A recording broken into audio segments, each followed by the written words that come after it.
Good morning and welcome to New Hanover County Schools The Morning Show. I'm Rachel Glue. And I'm Brooke Donnelly. This is the week of November 24th through November 30th. Thanksgiving is this week and we are celebrating here on The Morning Show. Thanksgiving is a wonderful holiday of food, family, and friends as we give thanks for all that we have. This morning we'll hear from students at Noble about what they are thankful for in Student Voices.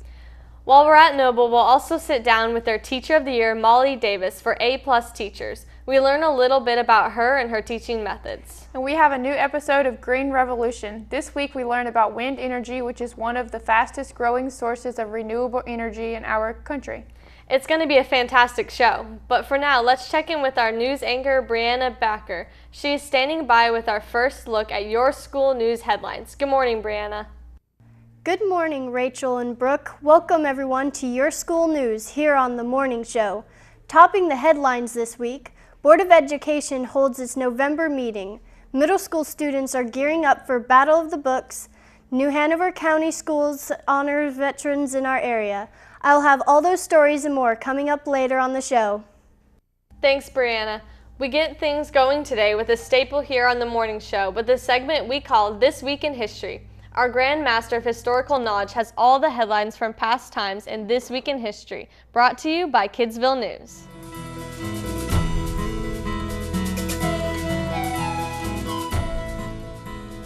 Welcome to This Week in History. I'm your historical host, Jacob Tramstra, covering all the colorful and amazing events that have left their mark on history's timeline. This is the week of November 24th through the 30th. November 24th, 1973. Ringo Starr becomes the third former Beatle to earn a solo #1 hit when Photograph tops the Billboard Hot 100. His album titled Ringo also produced a second top song 2 months later. November 25th, 1999. The International Day for the Elimination of Violence Against Women is passed by the United Nations. While women in Latin America and the Caribbean had honored the day since 1981, all UN countries did not formally recognize it until 1999. November 26, 2002. President George W. Bush issues a humorous but sincere presidential pardon to a lucky turkey that might otherwise have ended up on someone's Thanksgiving Day dinner table. In doing so, he continued a tradition that had began in 1947. November 27th, 1095.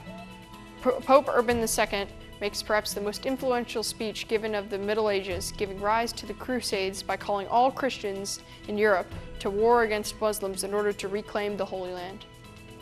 November 28, 1895.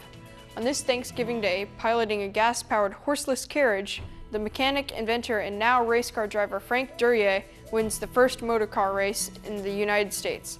The race, sponsored by the Chicago Times-Herald, was intended to drum up publicity for the American car industry. Finally, your weekend history tidbits. November 29, 1997. Grambling State University football coach Eddie Robinson coaches his last football game. His career record was the second winningest one in college football history. During his 55 seasons, Robinson's team sent 220 players to the NFL and 4 to the Pro Football Hall of Fame. November 30th, 2004. After winning 74 straight games and more than $2.5 million, a record for the U.S. game shows, Jeopardy! Contestant Ken Jennings loses. Jennings' extended winning streak gave the game show a huge ratings boost and turned the software engineer from Salt Lake City, Utah into a TV hero. That's This Week in History, your ultimate source for those key moments in time. I'm Jacob Tramstra. Thanks for stopping by.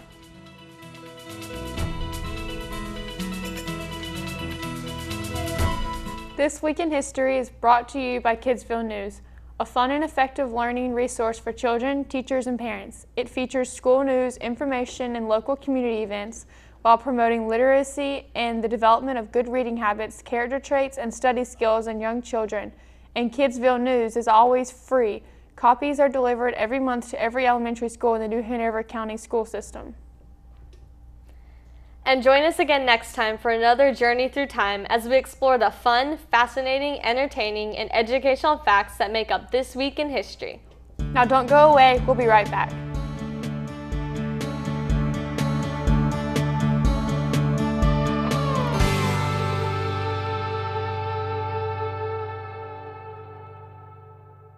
So, I'm kind of new here, but I've noticed a trend. My human does this funny thing where she goes around and gets all my toys, and then she hides them in that basket by the door. But it's always the same basket, and it's always in the same place. And then she acts so surprised when I find them, but, she's putting them in the same basket. Again. It's like, hello, that's where you put it last time. You were the worst at hide and go seek.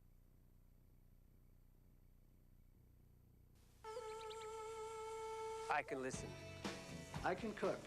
Good. I can coach. Kids with something to do are less likely to do drugs. I can drive. I can paint. I can dance. A little of your time can make a lifetime of difference. I can read. I can help. You can help. Call toll-free 1-877-KIDS-313 to find out about community drug prevention programs. I can keep a kid off drugs.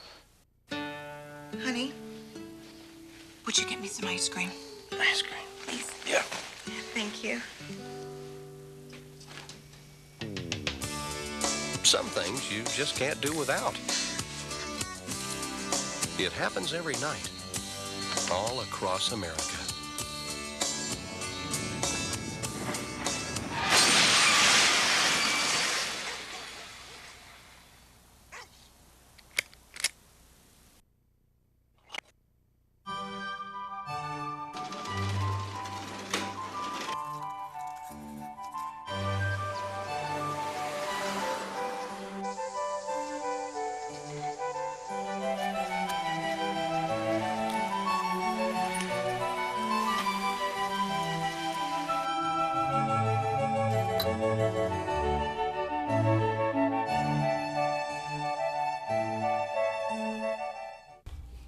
Welcome back to the morning show. I'm Rachel Glue. And I'm Brooke Donnelly, and this is the week of Thanksgiving. As we mentioned earlier in the show, Thanksgiving is a special time of the year. It is usually full of family gatherings and lots of tasty food. Thanksgiving is also a time of giving thanks. It can be a wonderfully reflective time where people recognize all that they have in their life. We thought this would be a perfect topic for our Student Voices segment. Each month, we poll students on their thoughts from a host of questions. These questions range from local and national current events to topics that are just for fun. We feature their answers in a segment we call Student Voices. In honor of Thanksgiving, this month we asked students at Noble Middle School, what are you most thankful for and why? Here's what they had to say.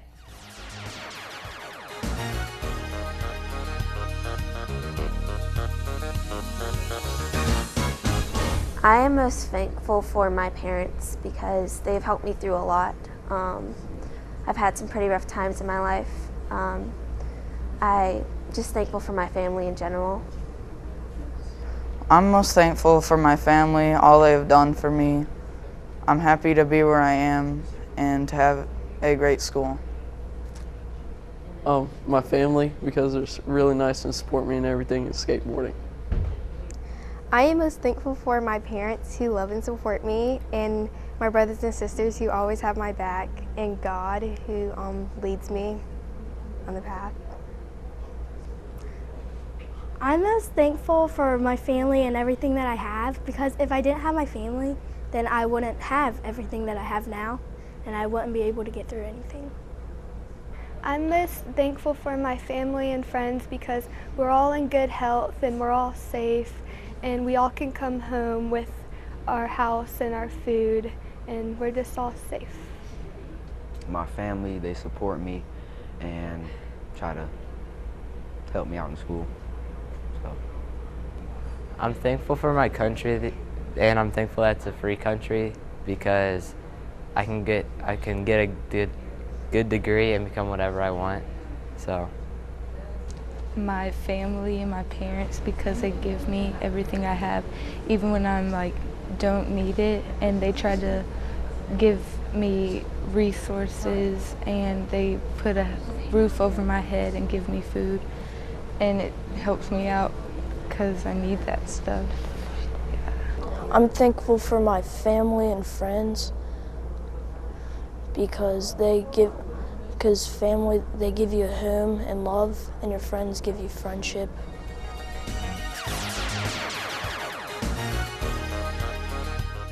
Thank you, Noble Middle School and Principal Wade Smith. Those were some wonderful answers. Well, Brooke, what are you most thankful for? I'm thankful for my friends and family. What about you, Rachel? Well, I'm really thankful for music. It's pretty awesome, big part of my life. There's always so much to be thankful for. Now, though, it's time to send it over to the news desk for more Your School News with Brianna Backer. Good morning and welcome to Your School News on the Morning Show. I'm Brianna Backer. Topping our newscast this week, the New Hanover County Board of Education held their monthly meeting on November 10th. This month's meeting featured several board recognitions, approval of policies on second reading, and a number of new business items. We get a full report from YSN reporter Dylan Grace. This month's Board of Education was light on news business, but heavy on a number of reports and presentations. Those reports covered a wide range of topics from technology to test scores and after-school education. The meeting began with recognition of achievement. The board recognized volunteers of the Education Bond Committee for their hard work in spreading the word about the school system's needs. Also recognized was Riley Woods from Castle Hayne Elementary as the recipient of the Artsonia Award. Then from Isaac Bear, the board recognized a math teacher for winning the North Carolina Council of Teachers of Mathematics Outstanding Secondary Mathematics Teacher Award, and 5 elementary schools for winning the North Carolina Positive Behavior Intervention and Support Award. Dr. Markley presented a candidate for assistant principal for Winter Park Elementary, and the board approved the recommendation. Under information, 2 in-depth reports were given. Dawn Brinson, the school systems technology director, provided a complete overview of systems conversion to an Active Directory system, upgrades to Windows 7 with the end of Windows XP, and the timeline presented to the school system leaders and administrators as the process was undertaken. Following Ms. Brinson's report, LaShawn Smith, the school system assistant superintendent for instruction and accountability, gave the board a review of the recent evaluation of New Hanover County Schools' after-school supplemental education programs. She said there continues to be kinks with implementation of the program despite the second full year of implementation. While organizational improvements were made last year, it was evident that some teacher and principal concerns exist. The superintendent report to the board covered the 2013 through 2014 Ready Data Assessment released last month. Karen Green, Director of Testing, gave a comprehensive and informative overview of the numbers and their meaning. Under old business, policies for second reading were presented and approved. They included Policy 4100 Safety, Policy 4110 Disaster Plans, Policy 4250 Traffic and Parking Controls, Policy 6110 Employment Status, Policy 6210 Assignment and Transfer of Staff, and Policy 6355 Evaluation of Licensed Personnel. There were only 5 items under new business. Both the Terrapin software source resolution and renewal of property insurance were discussed and approved. Items presented to the board under instruction were the Earth Walk sole source resolution, the School Improvement Plan Executive Summary for 2014 through 2015, and the North Carolina Pre-K Subcontract for Expansion Funds. All these items were presented, discussed, and reviewed. The next regular Board of Education meeting will be Tuesday, December 2nd, 2014 at 5:30 p.m. at the Board of Education Center, 1805 South 13th Street. As always, if you cannot attend the meeting in person, you can watch the rebroadcast Wednesday nights at 8 p.m., Friday mornings at 8 a.m., and Sundays at 1 p.m. Board meetings can also be watched online at www.nhcs.net. That's your board notes for November. Back to you. New Hanover County middle schools are gearing up for this year's Battle of the Books competition. Each team will read the same 27 novels over the next few months and participate in a 12-question competition in February. The winning middle school team will advance to the regional level BOB competition in April, win the opportunity of the advancement to the state level. The purpose of the Battle of the Books program is to encourage all students at the middle school level to read more books. Students who participate in the program, regardless of ability, are exposed to quality literature representing a variety of literary styles and viewpoints by prominent authors in the same area of young adult literature. The game format creates an interest and excitement in reading. Through the fun and excitement of the competition, students improve reading skills, mature in their choices of reading materials, and acquire a broader knowledge base. Castle Hayne Elementary is starting a Watchdogs program and had its first ever Watchdogs Information Night. The Watchdogs program brings dads, aka uncles, grandpas, big brothers, closer to their students while helping other students and teachers and the school as a whole. Watchdogs began in 1998 in Arkansas and has been grown into a national recognized program that has brought hundreds of thousands of fathers, grandfathers, uncles, and other father figures who volunteer for at least one day a year at the school. During a day, Castle Hayne Watchdogs will read and work on flashcards with students, play at recess, eat lunch with students, watch the school entrances and hallways, assist with traffic flow, and any other assigned activities where they actively engage not only with their own students, but with other students as well. For all your latest New Hanover County schools, join us weekdays at 5:30 p.m. here on the Time Warner Cable Channel 5 and Charter Cable Channel 191 for your school news, a complete half hour of the latest news and information from New Hanover County schools. Now back to our hosts. Thanks, Brianna. Each month we are thrilled to spotlight an individual school Teacher of the Year. In this segment entitled A+ Teachers, we take the time to get to know a little bit about the teacher's background and get an understanding of their philosophy of teaching that earned them the school's honor of Teacher of the Year. This morning we featured Noble Middle School's Teacher of the Year, Molly Davis.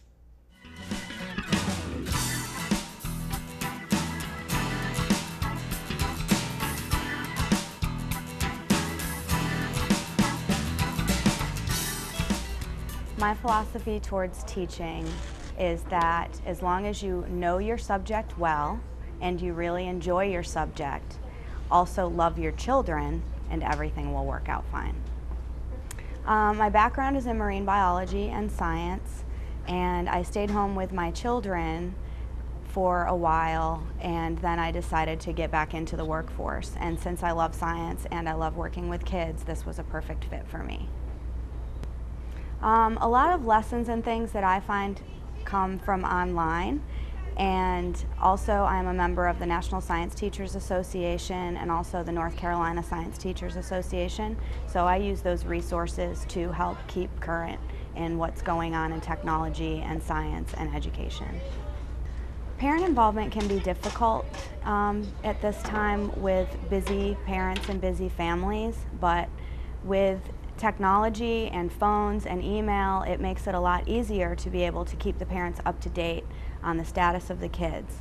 Also, I like to have parents donate things for labs and then send them information on what we did in those labs, tell them to talk to their kids about what they learned in class that day and ask them questions, dinner conversations and things like that about class. We do a lot of projects using technology in the classroom. We just recently completed a human body systems project where the students had to research and create a project online, and we did it in a Hunger Games style where the students had to persuade President Davis not to eliminate their system from the human body. So it was a persuasive project as well as educating the other classmates about their body system. Highlights for me in my teaching career would be the past 2 years. Last year we started a Science Olympiad team here at Noble Middle School, and we had a fantastic group of students. Miss Mustin and I, she is my co-coach for Science Olympiad, started the program and had a fantastic group of kids move through the regional competition at second place and got all the way to the state competition in Raleigh. And watching those kids become a family and grow and love science was really amazing for us. Additionally, this year we brought a STEM Girls Club to Noble, and we have people from Corning coming in, professional engineers coming in and working with our girls and increasing their education and involvement in science and technology.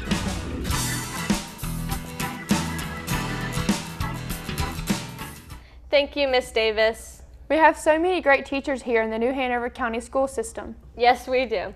And we'll feature more of these wonderful teachers each month here on The Morning Show. Now don't go away. This rip-roaring edition of The Morning Show will continue right after this break. But before we go, we have our trivia question of the day. Today, our trivia question centers on the most famous Thanksgiving day, Sybil, the turkey. Turkey has long been the centerpiece of a traditional Thanksgiving meal. All across the country, people will enjoy the delicious turkey dinner this Thanksgiving. Which brings us to our trivia question of the day. Of the 280 million turkeys sold each year in the United States, how many are consumed for Thanksgiving? A, 47 million, B, 104 million, C, 127 million, or D, 195 million? We'll have the answer when we return.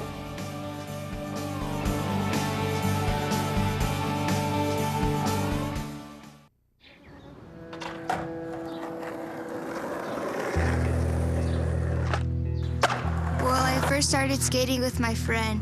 He had an extra board, and then he just gave it to me, and I've been skating ever since.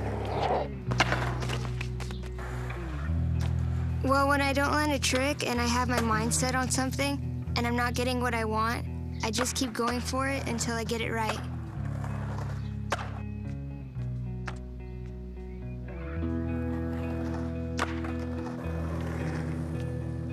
My mom, she didn't go to college, so she wants me to experience that whole thing, and so I could end up getting like a good job.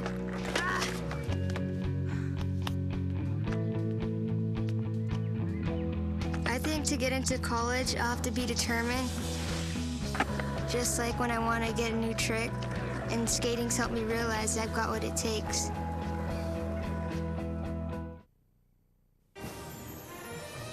The magical thing about using energy wisely is that anyone can do it.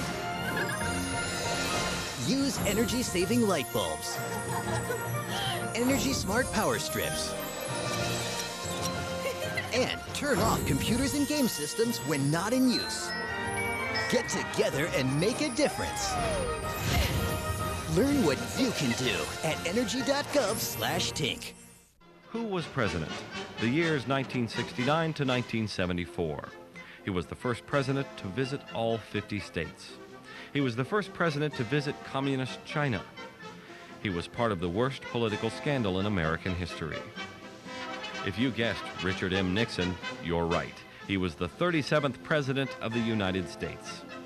This presidential pop quiz has been brought to you by New Hanover County Schools on the Learning Network, Time Warner Cable Channel 5.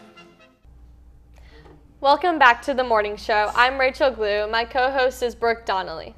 Before the break, we asked our trivia question of the day.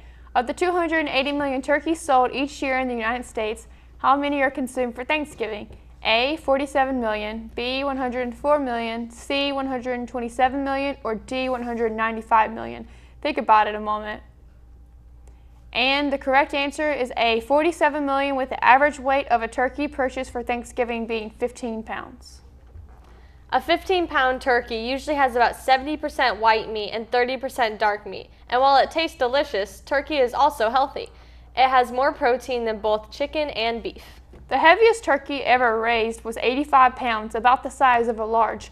It takes 75 to 80 pounds of feed to raise a 30-pound turkey, and at full maturity, a turkey will have around 3,500 feathers.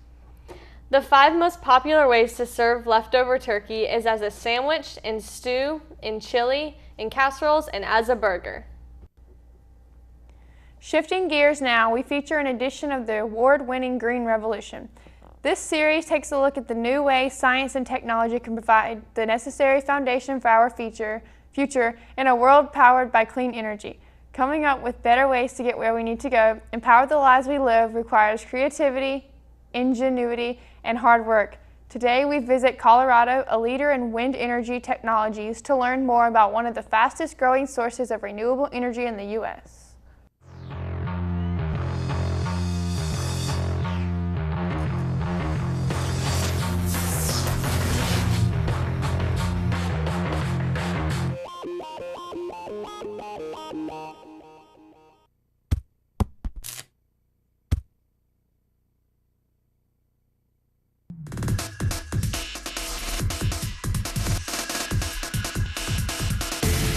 Wind can be a powerful force. Even though it can be impressive, wind is really just air in motion.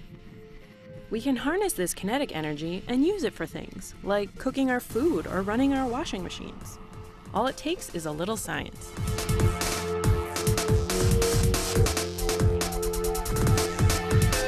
The beauty of wind turbines is that they're 100% clean. They don't belch out pollution or greenhouse gases like big power plants. But there's one big problem. No wind, no energy. The wind speed tends to get higher as you go farther from the ground. And so a taller turbine will catch more wind because there's more wind up there. As long as it has to be taller, we might as well make the whole thing bigger. Bigger blades catch more wind energy, and that equals more electricity. But there are limits. Turbines onshore have gotten so big that it's hard to transport them. And so we'll put them offshore where we have big barges and bigger cranes, and it's actually a little easier.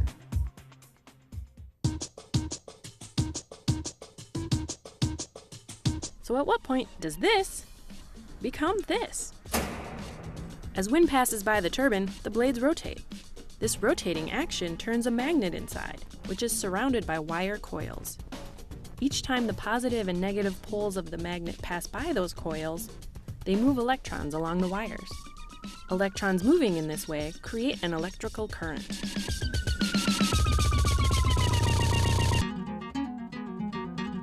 I visited the National Center for Atmospheric Research in Colorado to see how researchers are studying wind.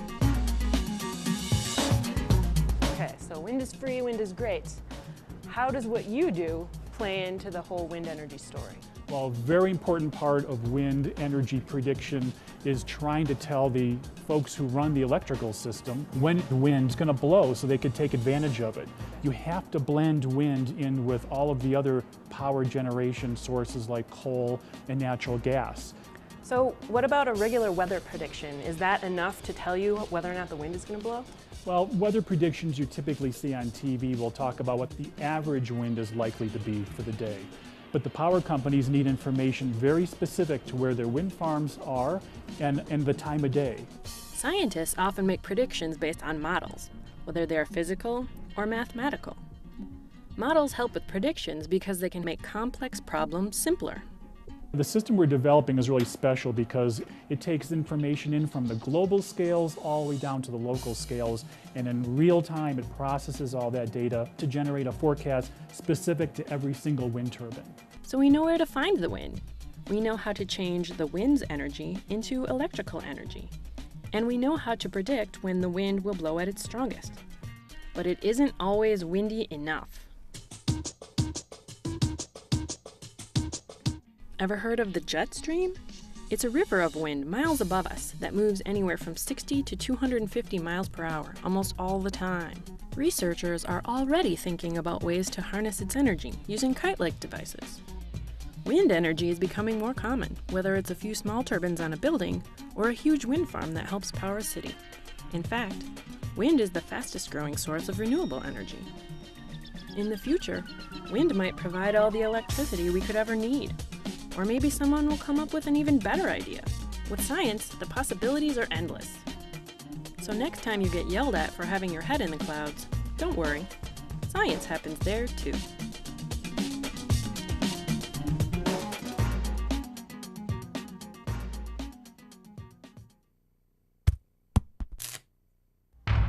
Now, if you'd like to watch this video again or learn more about the electric cars, you can visit the website www.nsf.gov/greenrevolution. All right, it's time now for this week's lunch menu. This is the menu from Monday, November 24th through Monday, December 1st. On Monday, November 24th, get rid of your Monday blues with a fantastic chicken pot pie or amazing corn puppies. Along with those tasty treats, enjoy sweet potato waffle fries, garden salad, and spiced apples. Then on Tuesday, November 25th, fill your belly with chicken nuggets with a roll or enjoy an ocean fresh tuna salad sandwich. Keep the good stuff coming as you pile on glazed carrots, a garden salad, and fresh fruit. On Wednesday, November 26th through Friday, November 28th, have a wonderful time with friends and family during Thanksgiving break. Take delight in home-cooked meals and be thankful for all that you have. Finally, on Monday, December 1st, sit down for a wonderful meal of either creamy chicken chowder with a roll and crackers or a pleasurable beef taco with Spanish rice. As you're relaxing, also take in the side items of barbecue pinto beans, a fruit cup, and a garden salad. And there you have the lunch menu for the week. Don't forget, you can also start your day off with a healthy and hearty breakfast at school. In our next segment, host EJ McGonigal returns with The List. Each month, he looks at a unique top 10 list that is informative and entertaining. From animals to food to entertainment and education, each episode counts down 10 items that are tops in their category. Follow along and see if you agree or disagree with The List.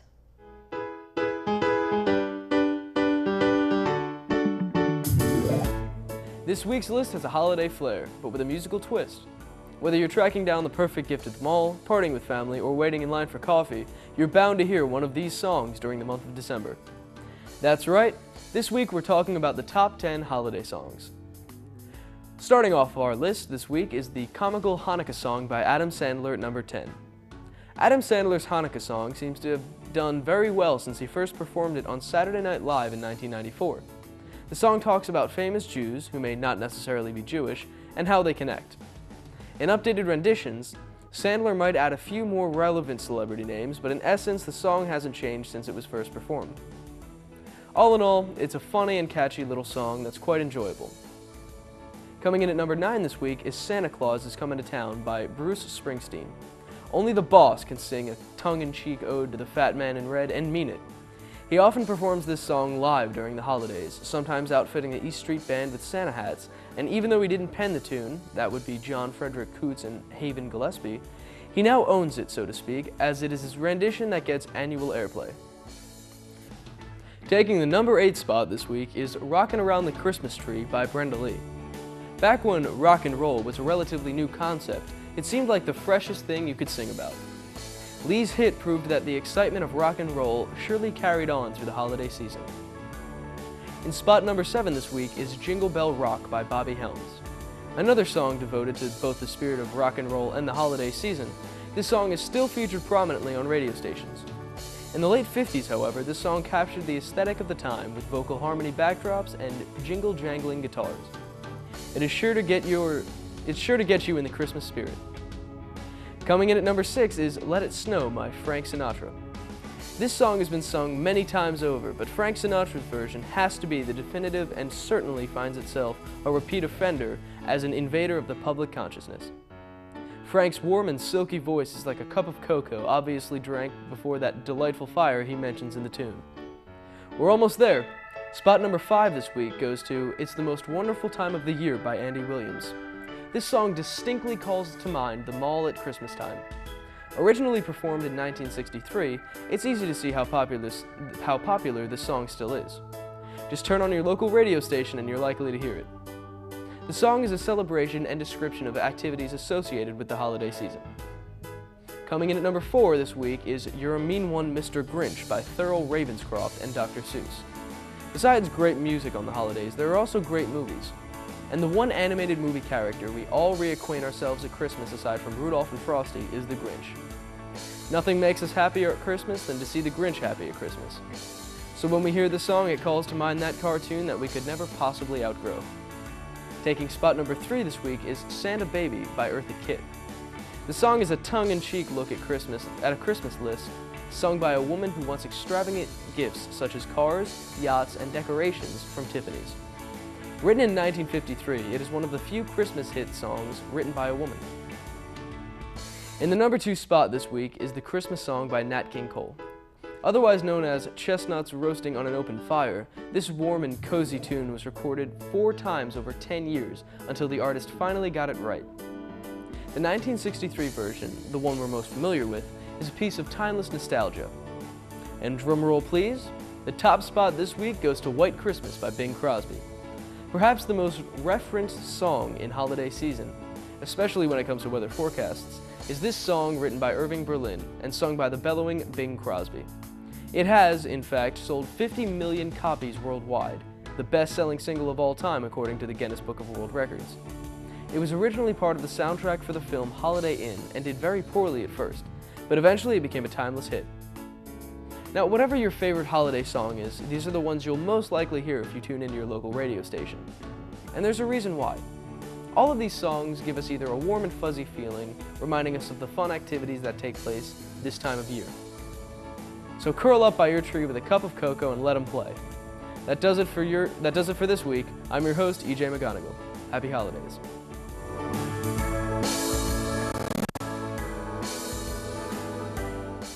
Thanks, EJ. That was a great list. It was. I love holiday music. Me too. All right, now as we head into break, here's our feature on an important philosopher. This week we look at Lao Tzu. This segment was written, produced, and edited by Laney High School senior Heather Jensen. Stay tuned, we'll be right back.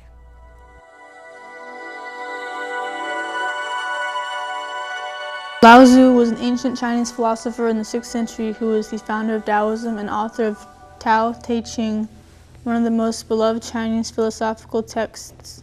He is considered very mysterious. His philosophy is considered anti-authority. Lao Tzu is the founder of Taoism. He is also a deity in Taoism. Lao Tzu's teachings talked about the importance of rationalism, where beliefs or opinions should be based off of knowledge and have a backing to them. With Taoism, it emphasizes living in harmony with the Tao. The Tao is the path or way. The way is to achieve health and immortality. The Tao is behind everything that exists. The way to achieve the Tao is to act thoughtfully, not impulsively. Also, have to live a life of reflection, peace, and harmony. Live a peaceful and tranquil life and you will achieve the way. It is a goal that people who follow these teachings strive for. It is considered half philosophy and half religion. As a writer and founder of Taoism, Lao Tzu taught to be accepting and yielding, and have an attitude that is morally complimenting. The yin-yang symbol is a popular Taoism symbol showing the negative and positive attributes of people. Lao Tzu is the founder of these beliefs. He is also famous for his intense skepticism. For instance, he always questioned why man existed. It is called existential skepticism. Lao Tzu also emphasized the importance of self-preservation. It is a way of respecting one's ancestors' history in the primordial world.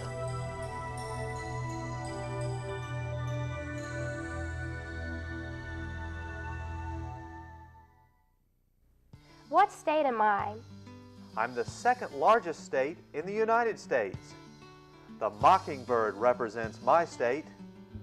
The 43rd president was governor of my state. Do you know who I am? If you guessed Texas, you're right. I received statehood in 1845. This United States factoid has been brought to you by New Hanover County Schools on the Learning Network of the Cape Fear. The forest is special, magical, and very precious. One careless act caused by people, and its beauty could be gone for a lifetime. Protect our friends in the forest. We'll all pitch in. Only you can prevent wildfires. To find out more, log on to SmokeyBear.com.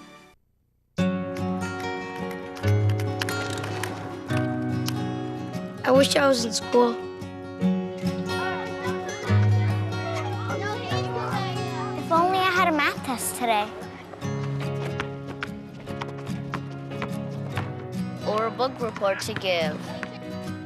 I wish I was in school.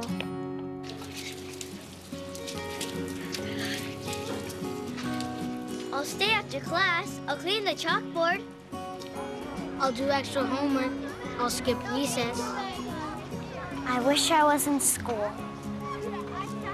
I wish I was in school. I really wish I was in school. School ends, but free lunches for your kids don't have to. Find your local food bank at feedingamerica.org/summer meals for help. Together, we're feeding America. Welcome back to the morning show. I'm Rachel Glue. And I'm Brooke Donnelly.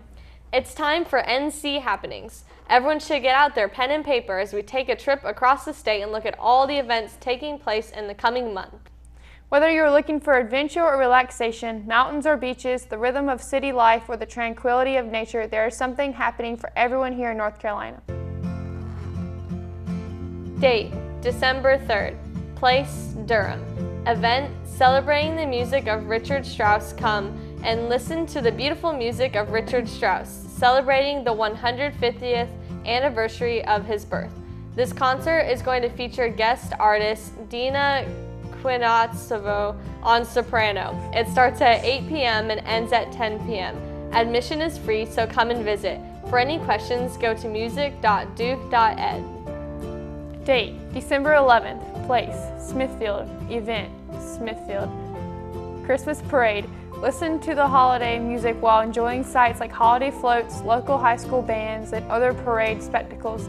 The parade starts at 7 p.m. and goes to 9 p.m. Admission is free, so come watch the parade go by. For any questions, go to smithfield-northnc.com. Date, December 18th through the 22nd. Place, Wilmington. Event, Enchanted Airly Stroll through the gardens. Look at all the wonderful lights and holiday flowers, complete with a frozen wonderland theme. Admission is $12 to $27. Showings are twice per evening. The first time is 5 to 7 p.m. and the second time is 7 to 9 p.m. For any questions, go to airlygardens.org. Date, December 24th. Place, Rosman. Event, Wednesdays at PARI. The Pisgah Astronomical Research Institute offers an opportunity of astronomical proportions. They invite all people to come explore the wonders of scientific research firsthand. It's a great opportunity to explore the universe. Admission is a $5 suggested donation. Date, December 26th. Place, Fayetteville. Event, Fayetteville's Fourth Fridays. This is a celebration of downtown Fayetteville. There will be a ton of arts and entertainment. Also, there will be exhibits, open shops, and featured artists. Admission is free, so everyone should come. The celebration takes place 6 to 10 at night. If you have any questions, call 323-1776. If these events weren't enough for you or you were looking for something different to do, then check out the website www.visitnc.com. Under the Upcoming Events tab, you'll be able to sort and search for something that suits your need. It's time now for more Your School News on the Morning Show. Let's send it back over to our news anchor, Brianna Backer. Thank you, Rachel and Brooke, and welcome to everyone to your school news here on the Morning Show.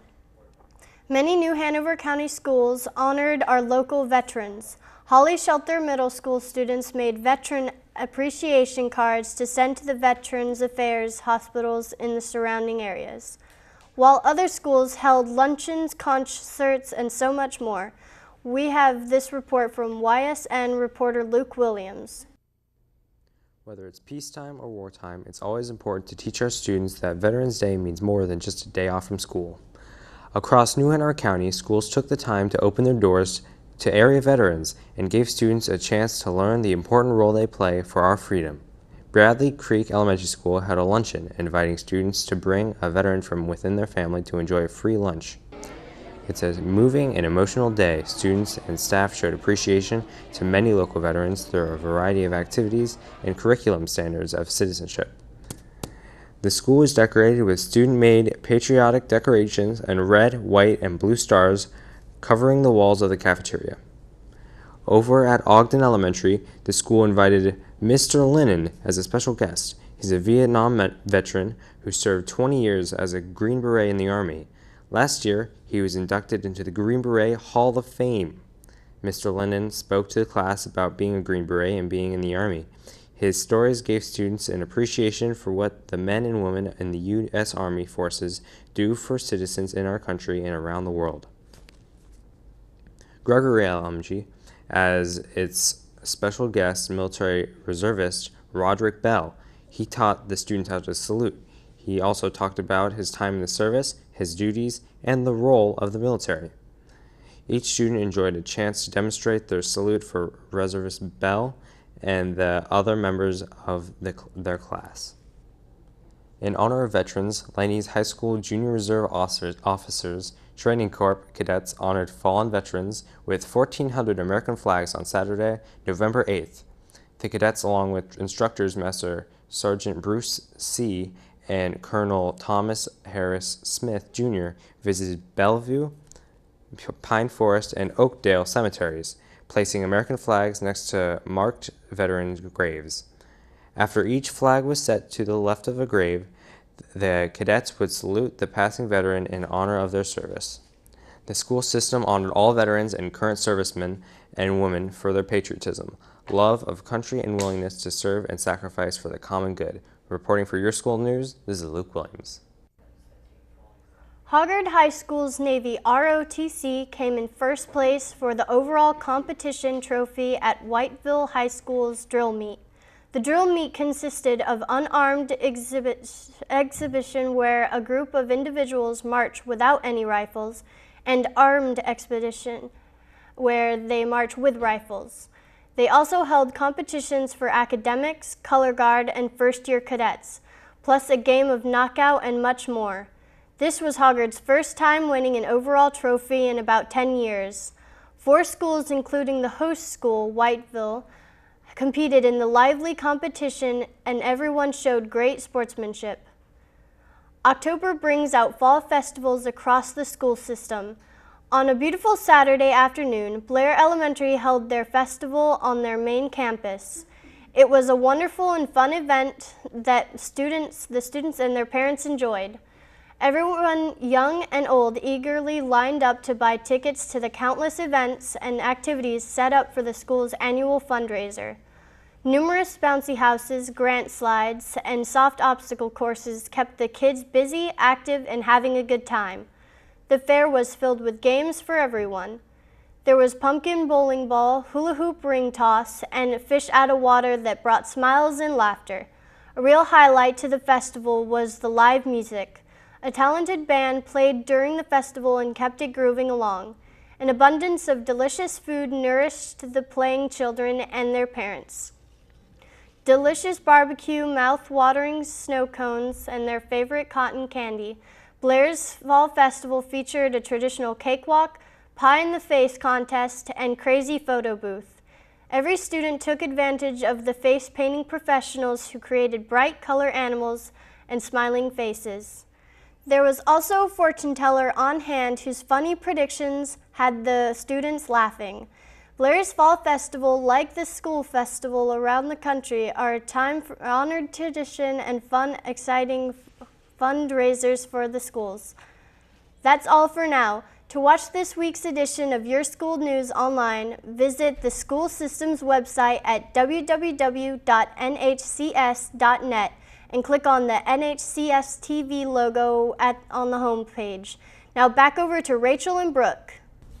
Thanks, Brianna. We bring our show to a close with a fun yet educational game. That's right, Rachel. It is time for us to compete in a morning show tradition, Thanksgiving tic-tac-toe. Exciting. Let's send it back over to Brianna, who has all the rules. Welcome back, Brianna. Thank you. Here are the rules. I'll ask a Thanksgiving-related question, and if you get it right, you can mark the board on an open spot of your choosing. The questions will rotate back and forth. If we run out of questions or tie, the person with the most marks on the board wins. Rachel, you will mark on the board with the black turkeys, and Brooke, you will mark on the board with the brown turkeys. Okay, contestants, are you ready? I flipped a coin before the show, and Brooke, you get to go first. Which of the following towns with Turkey in their names is not really a town in the United States? A, Turkey, Texas. B, Turkey Creek, Louisiana. C, Turkey, North Carolina. Or Turkey Feather, New Mexico? I'm going to go with C. False. It's actually Turkey Feather, New Mexico. All the others are real towns. Rachel, back in the early 1600s, the Pilgrims didn't have which of the following utensils to eat their Thanksgiving meal with? A, spoons. B, forks. C, knives. Or D, hands? I'm going to go with spoons. It was actually forks. They weren't invented yet. Brooke. Oh my God. By the 19th century, celebrating Thanksgiving is said to have been the origin of what following table tradition? A, having a kiddies table for the children to eat at. B, having tablecloths with turkey on them. C, having Indian corn as a centerpiece on the table. Or D, carving the turkey on the table. C. It was actually A. It is believed that the kiddie table originated around this time. Brooke, which balloon was the first balloon in the 1927 Macy's Thanksgiving Day Parade? A, Mickey Mouse. B, Felix the Cat. C, Betty Boop. Or D, Superman? Superman. It was actually B, Felix the Cat. I've never even heard of that. The Thanksgiving in 1621 was believed to have lasted how many days? A, 1 day. B, 3 days. C, 7 days. Or D, 30 days? D. No, wait, 30 days, whatever you said that was. It was D. It actually lasted 3 days. Okay, that's good. Rachel, Thanksgiving is a religious holiday. True or false? True. It's actually false. But the Pilgrims were religious. They crossed over the ocean for religious purposes. Okay. I think we're done with this game. It seems that we have not have a winner this show. We haven't even started the game. It's okay. You want to just make up something? Yeah, keep going. Really? Yeah, it's Brooke's turn. She's got this. What part of the turkey is said to saved and snapped as a superstitious good luck custom? A, the tailbone. B, the foot. C, the wishbone. Or D, the backbone? I swear, do you not know this? I forgot the answer choice. Is it A, the tailbone, B, the foot, C, the wishbone, or D, the backbone? I think it's the backbone. I don't know. I don't know this. It's actually the wishbone. It's the wishbone. I don't even know what the wishbone is. You never snapped Okay, no. Rachel. In what year did the first Macy's Thanksgiving Parade take place? A, 1864, B, 1894, C, 1904, or D, 1924? 1924. That is correct. Yeah! Let's go middle. Pick your square. Middle black turkey. Black turkey in the middle. Woo! All right, on the board. Wait, is it recording all of this? Yeah. Did you just ask that? We're all like talking, saying Brooke.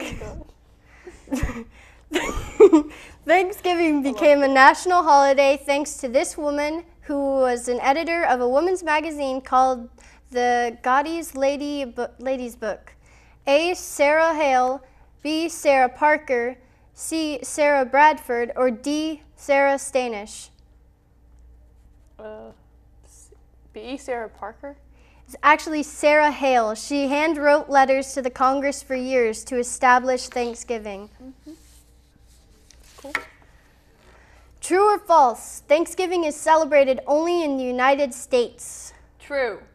It's false. Canada celebrates Thanksgiving also. I didn't do that. The first department store to hold a Thanksgiving parade is A, Montgomery Ward's, B, JCPenney, C, Gimbel's, or D, Macy's. JCPenney? It was actually C, Gimbel's department store in Philadelphia in 1920. We're out of questions today. It seems so I like won. Rachel, and our winner is Rachel. You're this year's winner of Thanksgiving Tic-Tac-Toe. Well, that does it for this edition of The Morning Show. For the best TV of all, each and every day, keep it tuned right here for New Hanover County Schools TV on the Learning Network of the Cape Fear. Have a great day and a wonderful week.